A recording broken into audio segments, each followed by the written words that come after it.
I'm here with Riccardo Spagni, aka Fluffy Pony.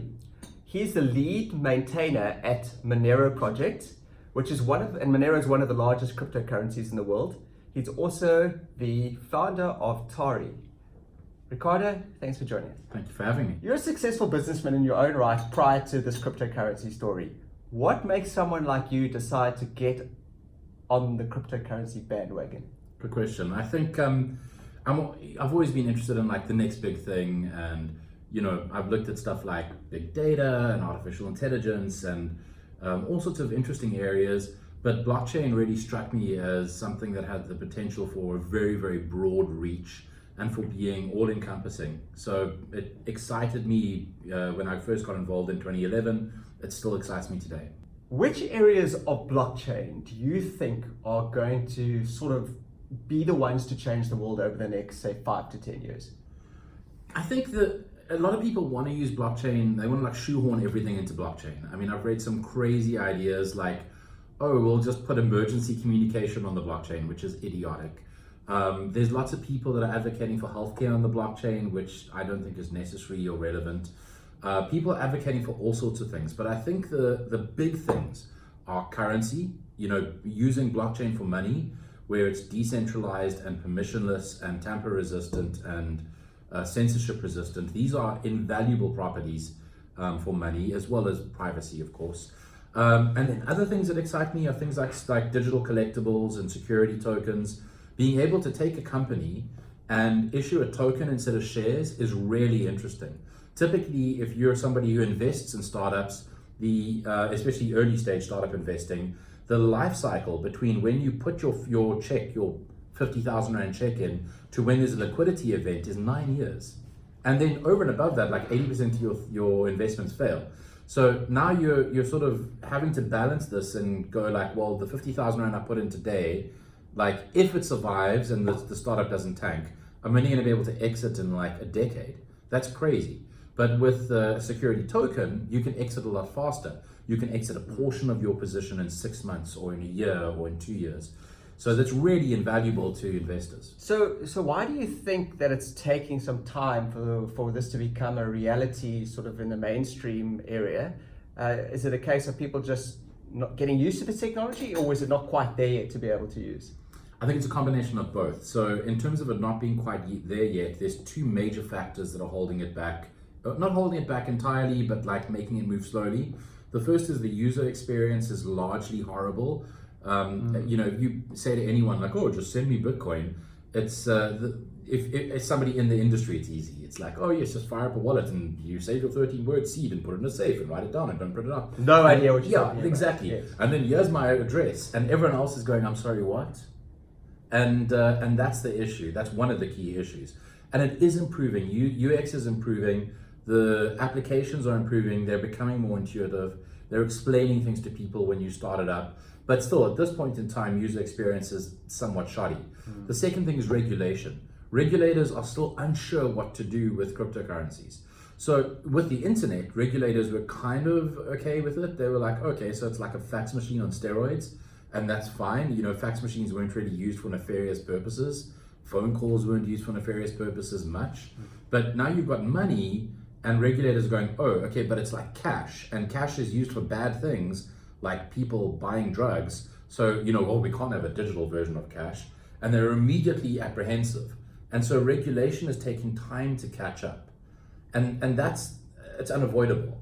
But I think eventually we're going to have both the user experience and the regulatory stuff caught up. And when that happens, it's going to move significantly faster. So from an investment perspective, for people who are looking to capitalize on the growth of blockchain, which looks like it will play a significant role in the economy going forward, where are the places that you would recommend for them to get involved, to maybe start looking at putting some money in? So, I mean, it's always difficult. I mean, I don't like giving financial advice, and so I avoid, mentioning anything too specific. But I guess if you're an investor and you wanted to invest in electric vehicles, you have a number of options because you're not an electric vehicle specialist. So you could go, okay, I'm going to invest in Tesla because that's like the big daddy, right? That's the elephant in the room. that's the company that's clearly leading the way. Or you could do a bunch of investigation and go, well, I'm going to invest in Mercedes-Benz or BMW because I believe in the team. Yeah. They might not be electric vehicle specialists, but I believe they'll be able to capitalize on it.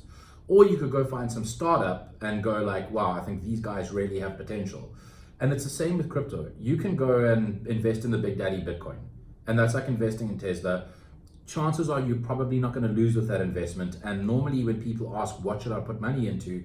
I'd recommend just putting money into Bitcoin. It's safe, relatively speaking, compared to everything else. It's been around for over a decade. Chances are it's not going anywhere. Or you can do a bunch of research and start to play a more risky game.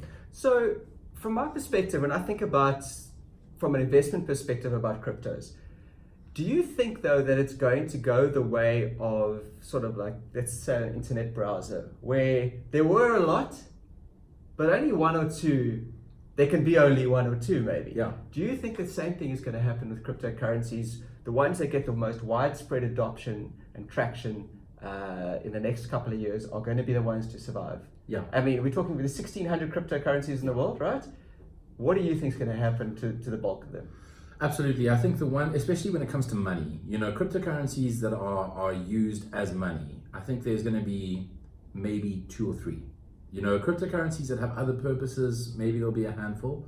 And certainly tokenizing things like in-game assets, digital collectibles, security tokens, there can be thousands of them. But in terms of money, I think we're really looking at Bitcoin and maybe a couple of others. And I think that's the reality that people need to accept.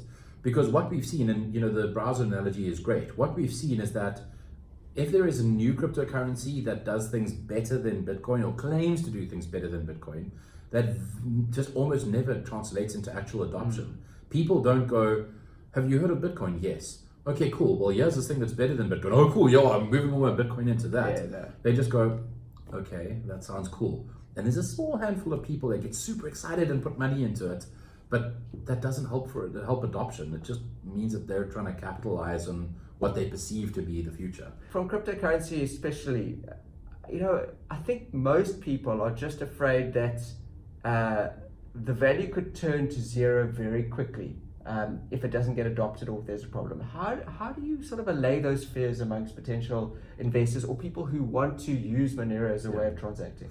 So I think one of the things that I think about a lot is something called the Lindy effect. And the Lindy effect basically says the longer a system lasts, or the longer the system has existed, the longer it will last. And so, maybe at the beginning with the internet in the 90s, there might have been concerns that, the internet exists today, but will it exist tomorrow? Will it be replaced by something better? But now, I mean... Yes, that's like using cloud, right? Yeah. It's like you didn't trust it in the No, beginning. at the beginning it was like sketch, and now you're like, I'll put everything on Dropbox. And it's the same with cryptocurrencies. The longer they continue to last, the longer they will last. Bitcoin's been around for a decade. That alone should indicate that it's probably going to be around for another decade. Yeah. What's the world going to look like in 10 years' time? What's your world going to look like in 10 years' time? Probably the same as today, but with flying cars. No. I think that we'll probably have, I think there's going to be an interesting shift. And that interesting shift is governments are going to eventually realize where they can regulate cryptocurrencies and where they can't. The areas where they can regulate it is where you go in and out of a cryptocurrency system. So if you have rands and you want to go into Bitcoin, they can regulate that. If you have Bitcoin, you want to go into rands, they can regulate that. But once you're in Bitcoin, they can't regulate that. And so that's really going to lead to a change, I think anyway, in the way governments try to exercise and influence how people use, store, and spend their money. Ricardo, thank you so much for joining us today. Fascinating. Still so much that I don't understand, but I'm getting there. And I think you're right. The blockchain for sure is here to stay, and cryptocurrencies in some form looks like it's going to get more mainstream traction. Yeah. So I'm looking forward to chatting to you in the future and see how things progress. Perfect. Thanks so much. Thank you.